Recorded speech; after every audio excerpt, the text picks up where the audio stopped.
you know, that's as good as having, you know, 20 adverts on. So that's side and that's being appreciated now, isn't it? That's the thing. It is all about those.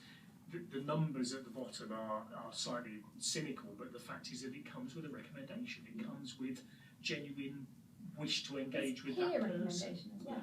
Yeah, which is really strong. Yeah. Cool. We had a question down here. If we can just hand the microphone down. That's great. Can I have another hand up? Right, if we can get it to that guy next, shouldn't that be lovely?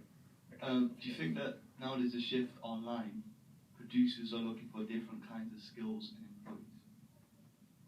Okay, how does it, because we just described this wonderful nirvana of creativity and pace and turnaround. If you can shoot and edit, so traditionally I think we would have, in telly terms, we would have hired researchers probably from a slightly more academic background and potentially had different people to shoot and edit.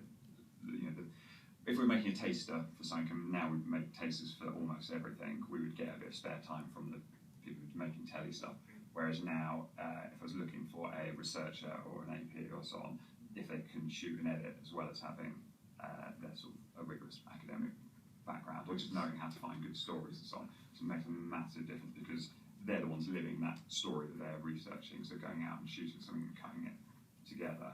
And it's sort of, at the absolute entry level, it shows that you've made that, even if you've done studied English or whatever, in your spare time you've gone and learned to just shoot on something really basic and being able to use, I don't know, Premiere or Final Cut or something, which is pretty much what we use to cut tasters anyway. I think those technical skills have started to cross over with the research skills way more. It's partly budget driven, and partly it's just. But the old tradition, the tradition that I grew up with, was that you would cross those boundaries between researcher and AP, when it would be a huge thing.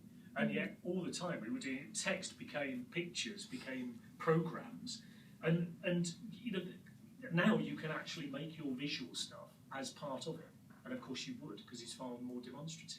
To write and describe a television program on a Word document is crass, actually, isn't it? So you've got something that is actually, it will look like this, it will feel like this.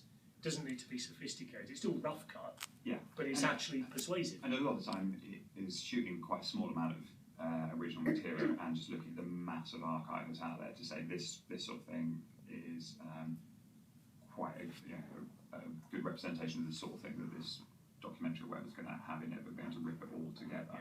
And increasingly, so like After Effects is something that used to be, I think, at quite a high level thing. Most people we hire now After Effects inside out, and that's just really handy if you're putting together a shitty 4x3 archive clip from 10 years ago and cutting it with something, and you'll be able to mould it, make it look nice. But that's the biggest sellable thing. So someone that can produce that for us is really valuable.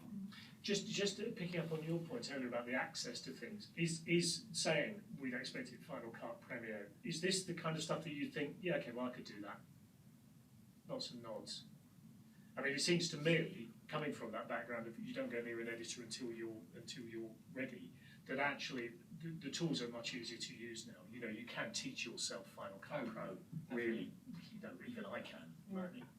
I think the technical expectations are really high on young people in the industry now. Yeah. I think, 10 years ago, the VHS was still sort of kicking around, Yeah. but now, you can make these things on your phone. What I would say, there's still learning though, and I think it's the editorial learning, how you tell the best story. And I think it's when you talk about, there's a prolific amount of content on the internet, the difference, the margins of how much is really good entertaining content is small. So there's, the industry still has a lot to give, and there is still, I think those jumps from researcher to AP to producer to SP now are about editorial understanding and telling the best narratives rather than I could be able to shoot for 4 years, which is what it used to be. Yeah, but I mean, for me, that's the attraction of the short form, is that you condense your storyline into a compelling thing that people get. We were saying before, 90 seconds, if you shoot commercials, 90 seconds is a very long time. If your convention is 60 minutes, it seems perishingly short. Absolutely. But the key thing is it's the right amount of time. Cool, we have a question over here.